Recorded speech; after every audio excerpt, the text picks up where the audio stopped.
We were playing against New Zealand, and Chris Cairns was bowling. This was in India, in Mohali, so in your hometown.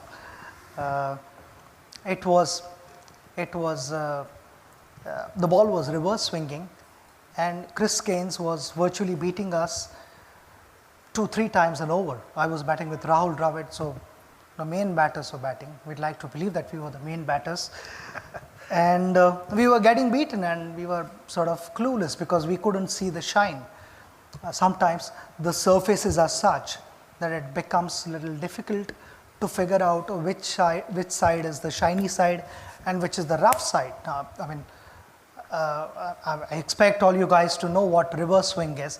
Reverse swing is wherever the shiny side is, the ball starts to go in that direction. Even if the bowler wants the ball to go in the opposite direction, it will not go because of the imbalance and the surface of the ball. So Chris had started doing that, and I met with Rahul in the middle of the wicket, in the middle of the over. I said, I've got an idea. And he said, do you want to share it now or after the over? I said, I'll share with you after the over, but it can work.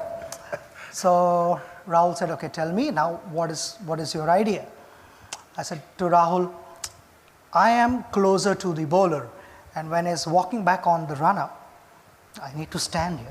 When he's walking back onto his run-up, I would be watching him closely, and I'd be watching the ball. Which side is the shiny side and which side is the rough side? So Rahul said, then what happens after that? I said, whichever side is the shiny side, I will hold the bat in that hand.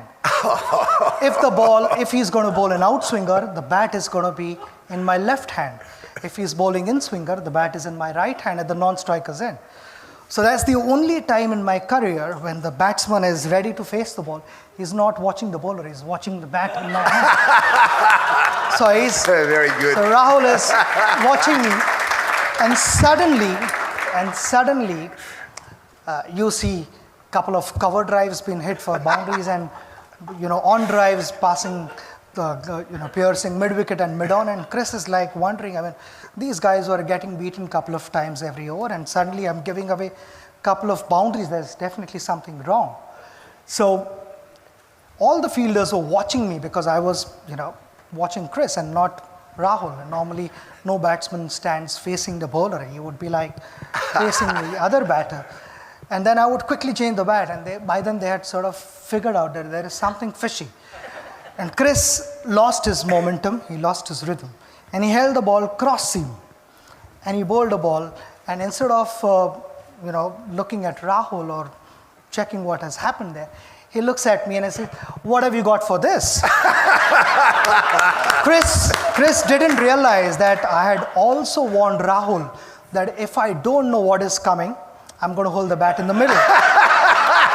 So that is how the story goes. So it's just, in short, it's just being a step ahead of your opposition.